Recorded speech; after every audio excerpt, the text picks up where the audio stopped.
Hey, sports porchers! It's your hockey Jesus, and I'm back tonight with a recap of the Pittsburgh Penguins at the Toronto Maple Leafs. Game 3 for the Pittsburgh Penguins. Well, Pittsburgh Penguins fans, we're back on a losing streak. We lose tonight at Toronto for the 2.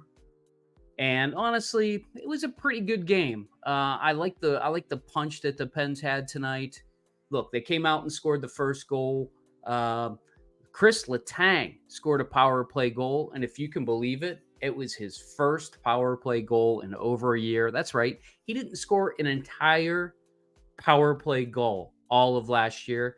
That's pretty crazy. I mean, that's a guy that's probably going to go to the Hall of Fame, is just an incredible defensive player, and really can skate with the puck and isn't really known for his shot, but when he shoots it, he let it fly, and he did that tonight. Did a really good job of getting around the defenseman, having the defenseman screen, and it got right in the net. And I'm like, okay, let's go. We're in the fast lane, Grandma. We can do this. And then the end of the first period happened, and then the second period was an absolute debacle. Well, maybe it wasn't really a debacle. It wasn't like the Rangers game. Let's just put it that way. But what happened? Marner came out and scored. I'm sorry. No, the wheels came off the bus because Nylander and Nyes both scored within the first 3 minutes of the second period. There was a lot of talk about, bad bounces, yada, yada, yada. They just got tough luck. They were playing really good. The hockey Jesus does absolutely not condone that kind of behavior. When you start saying that a team that's losing 3-1, 2-1 is got the better of the other team, and the other goalie, the other goalie isn't playing like 970 save percentage. That other goalie is, maybe at 900 or 850 save percentage. That's just a bunch of bull. That's just a bunch of gobbledygook. That is not the way you play this game and win. When you have apologists who say that you're playing well, but you're just losing, that's a problem for a franchise. That's a problem for a team. You don't want to say that. You want to say, we didn't play hard enough. We didn't get to that bouncing puck. There's going to be bad bounces in every game. If you look at the power play goal, Rust had a puck jump right to him off of the back of the dasher, and he didn't bury it. You just didn't take that opportunity and score goals when you had a chance to. And that's what happened to the Penguins tonight. In the third period, Marner scored real fast. That was what I was thinking about when I said, Marner scored. He scored that third goal early in the third period to make it 3-1, right after the Pens killed a penalty. They're just not getting a lot of momentum from their penalty kill. And that's a problem, because normally when you kill a penalty, it kind of jacks up the team and gets the offense going. So I was a little concerned about that. Raquel made it interesting in the third period when they finally decided to come at the goalie. They only had 2 shots on goal in the third period with 10 minutes left. That's not the way you play a third period, Pittsburgh Penguins. You will lose every time. You needed to come out firing the puck and getting it on goal. Stoll didn't look great tonight. I think he was a bit vulnerable, but he's a good enough goalie. I think if you're a Toronto fan, you're looking at Stoll and you're saying, he's probably okay for now. And I think he is. I think he's an okay goalie. But when Raquel scored, congratulations to Gino. He got his 1,300 point on that goal. And I don't know if I mentioned it last night. I did have Gino 800 there. He got his 800th. He got his 800th assist last night. So those are 2 big milestones for Gino in back-to-back night. And, Gino's been playing okay. He looks like he's getting the puck. He's trying to get to the middle of the ice and shooting it. I love that about Gino. When he's going good. And you know what? I think he'll get some help now. He's got Raquel down on the second line with him. I'm not sure about Bolivier down there, to be completely honest with you. I didn't notice Bolivier tonight. I don't know what's going to go on with those lines. Maybe Bolivier is going to be up on the first line.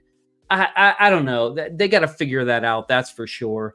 And Nylander gets the empty net after they pull the goalie. Honestly, the Pens never really got a good shot.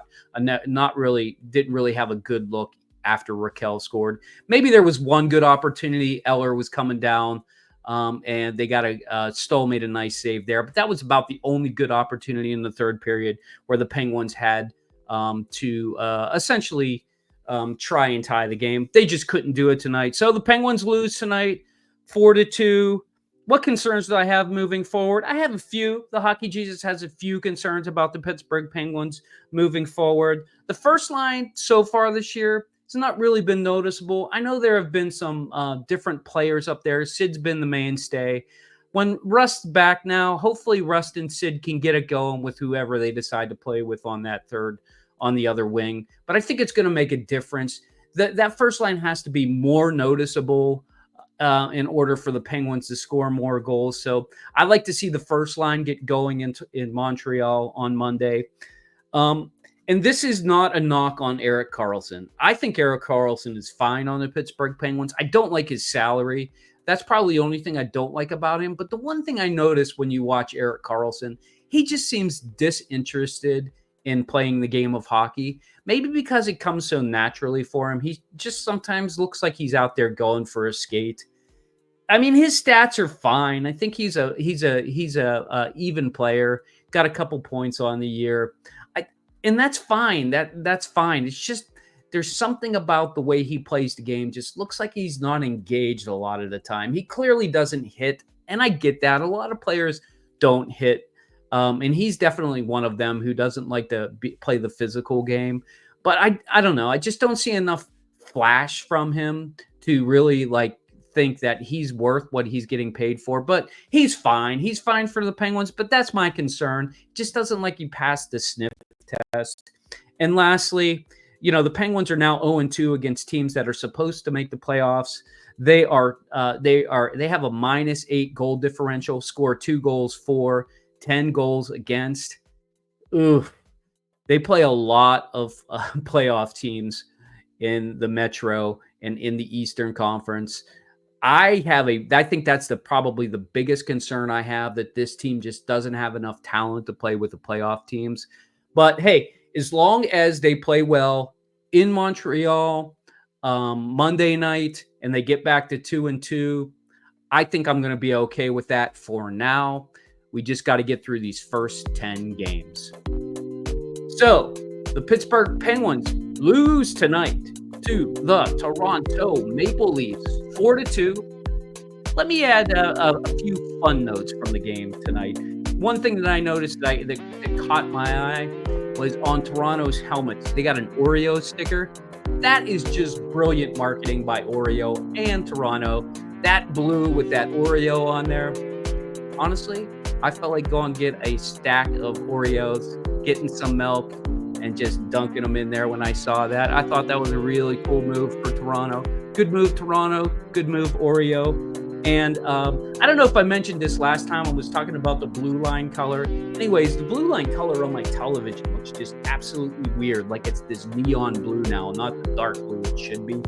So I've got a new setup here in the studio, here at Hockey Jesus Studios. I've got 2 televisions. I got a new television. I put the Pens game on the big television. I'm watching some other sports on the other one.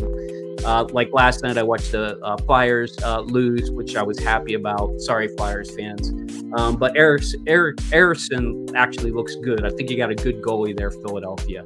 But the problem is not the blue line. The problem is my television. It's a little too high. It's a little too neon-y. So that's what's going on there. Listen, if you like what you hear, shout it out to all your friends. Become a disciple. Hit that subscribe button. And you know what? I love to say it. I say it loud and I say it proud. Let's go Pens. And I will see you.